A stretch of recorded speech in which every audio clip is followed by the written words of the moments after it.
দেখি স্যার দিবা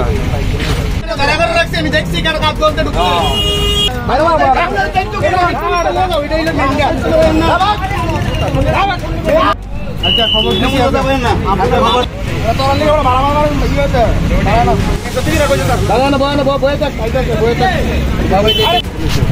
আমি দিছি না ওই আর একটা দিয়ে গেছে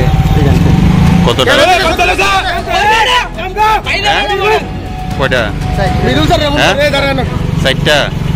100 টাকা নিছে তোমার নাম কি বাড়ি কই সোনামুড়ের থেকে নাইছো হ্যাঁ চরিলাম থাকো তো এখানে কয়টা কোটা লইছো কই কয়টা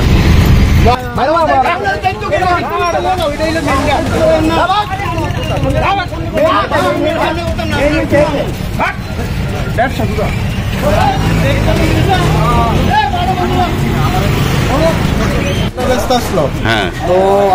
আমরা মানে কিছু মানুষের লেগে ভালো মানুষ কয়েকজন জেল খাটতে আছে ঠিক আছে আচ্ছা তো আজকে প্ল্যান করছি যে সব বিরে দুইটা ফিটা দেবো ফিটা দিয়ে আজকে থানার দেবো ওইটা আমরা সাকসেস হয়েছি মালিক লগে কাস্টমার সুদ্ধা ধরছি রোডা সাইডে কোটা পাওয়া গেছে যে দোকানটা পাওয়া গেছে নাম কি হ্যাঁ এর নাম টুটু মনো এমনি অরিজিনাল নাম আমি কই জানি না এমনি নাম টুটু জানি আচ্ছা এ করে এই যে মহিলা বিষয়টা কি মহিলা বিষয়টা হইলো টুটুর মা হইলো মহিলাটা ঠিক আছে যে সময় আমরা টুটুরে ধরছি মহিলাটা লক ধরে দোকানে গেছে দোকান থেকে কি জানি একটা জিনিস লইয়া লক ধরে এদিকে বসে যে সময় আমরা আবার তাই নিয়ে ধরতে পাইছি তাই নিয়ে পেছন দিকে দৌড় দিয়ে কিছুদিন ফালাই দিচ্ছি কই ফালাইছি এটা দেখছিও না আর খুঁজেও পাইছি না কতদিন ধরে চলছে এই ব্যবসাটা কেন প্রায় দীর্ঘদিন ধরেই চলতেছে এই ব্যবসাটা দিকে কোন জায়গাতে হচ্ছে এই ঘটনাটা হয়েছে হসপিটালের নিচে অফিসটিলা হসপিটালের নিচে এখন কি কোটা সমেত পাওয়া গেছে ছেলেটাকে হ্যাঁ